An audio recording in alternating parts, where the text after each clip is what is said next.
දවසක් වේවා සමතම. අද අපි කතා කරන්න යන්නේ මේ මිථුන ලග්නයට 2020 වර්ෂය කොහොමද කියලා. බැලුමට වෙනවා මිථුන ලග්නයට 2026 වර්ෂය ජයපීඨ ජය රැකියා දියුණුව රැකියා බලාපොරොත්තු වෙන අයට රැකියා උසස් වීම විවාහ වෙන්න බලාපොරොත්තු වෙන අයට විවාහ ජීවිතය සාර්ථක වීම විවාහ වීමේ අරමුණු ඉෂ්ට වීම ඒ වගේම මේ විශේෂයෙන් මේ ජූනි මාසේ වෙනතෙක් ඉතාම හොඳ බව පෙන්වන්න කරනවා.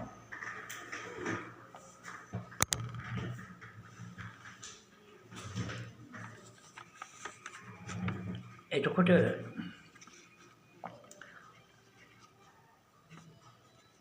මිථුන ලග්නයේ අෂ්ටානාධිපති මිථුන කටක සිංහ කන්‍යා තුලා වෘශ්චික ධනු මකර කුම්භ මීන මේෂ මිථුන ලග්නයේ අෂ්ටානාධිපති අඟහරු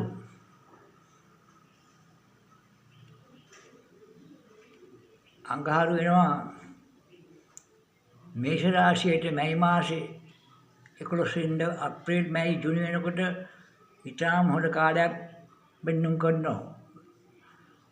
ඒ වගේම පිටරට ඉන්න අයට මුදල් වැය කරන්න පුළුවන් පිටරට සමග ආයෝජනය කරන අයට ව්‍යාපාර කරන අයට ඒ මුදල් පරිහරණය කරගන්න පුළුවන් පරිස්සමෙන් හොඳ සුබ දශා සුබ අතුරුදශා සුබ විදශා ගෙවන අයට මේක විශේෂයි. රාහු කුම්භ රාශිය ගමන් කරනවා බොහොම උද්‍යෝගයෙන්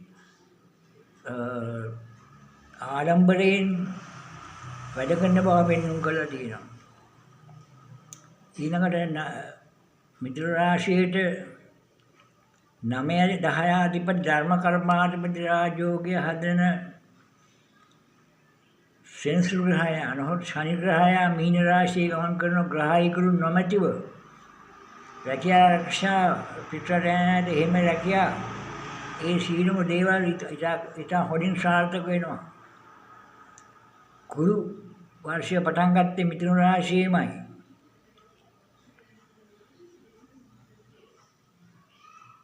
ජූනි 2 වෙනිදා යනවා කටක රාශියට ලග්නාධිපති. එතකොට රැකියා ස්ථානාධිපති විවාහ ස්ථානාධිපති ගුරු යනවා කටක රාශියට ජූනි 2 වෙනිදා වෙනකොට ඒ කටයුතු සාර්ථක වෙනවා.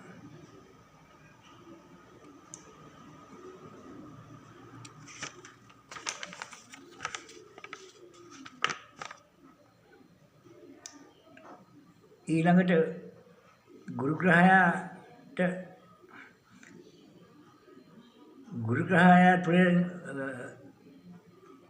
චන්ද්‍රයා ගමන් කරන අවස්ථාවේදී 7 වෙනි ධනු රාශියේ චන්ද්‍රයා ගමන් කරන අවස්ථාවේදී ගුරු වංශ රාජයෝගය උදා වෙනවා. මිථුන ලග්නයේ ඉතාම සුබ වර්ෂයක් විදිහට සලකන්න පුළුවන්. රැකියා දියුණුව හැම දෙයක්ම ඉතාම උසස් තත්ත්වයක් පෙන්වන්න කරන බව පෙන්වන්න කරලා තියෙනවා. මිථුන කටක සිංහ කන්‍යා තුලා රාශියේ සිකුරු නියෝජනය කරනවා 5 වෙනි සහ 12 වෙනි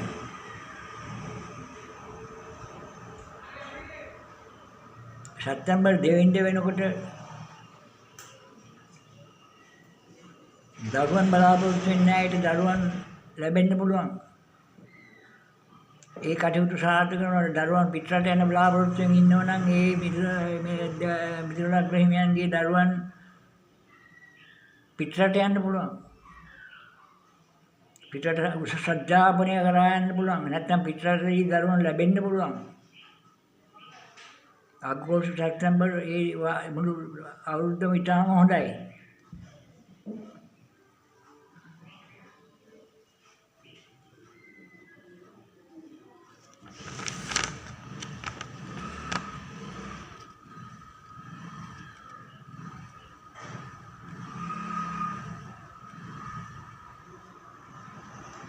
මිථුන ලග්නයේ ඉතාම සුබ වර්ෂයක් විදිහට හඳුන්වන්න පුළුවන්. ලොතරැයි ජයග්‍රහණ දේශපාලන ඒ දින ශිෂ්‍යනායට දේශපාලන ජයග්‍රහණ හැම ආටිම සුබ අවුරුද්දක් විදිහට පෙන්වන්න කරන්නේ තමන් රාහු මහදසා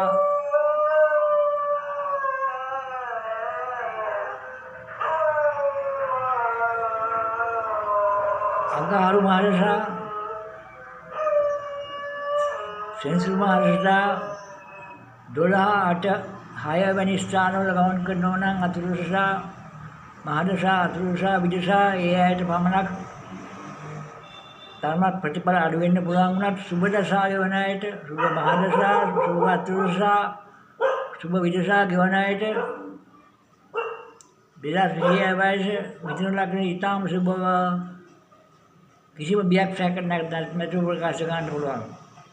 ලෝතරයි ජයග්‍රහණ රැකියා ජයග්‍රහණ ජීවිතයේ විශේෂයෙන්ම රැකියා ජයග්‍රහණ නම්බුනාම කීර්තිනාම ඒ හැම දෙයක්ම ලැබෙන්න පුළුවන්.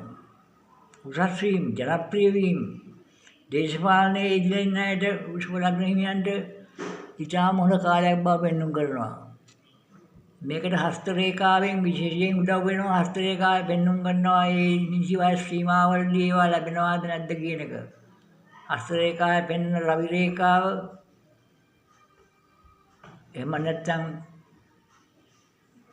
line of fortune කියන වාසනාව පෙන්වන්න කරන රේඛාව මුඩු ඇඟිල්ලේ සිට පල්ලෙහාටම තියෙනවා නම් ඔය කටයුතු තවත් හොඳට සාර්ථක වෙනවා.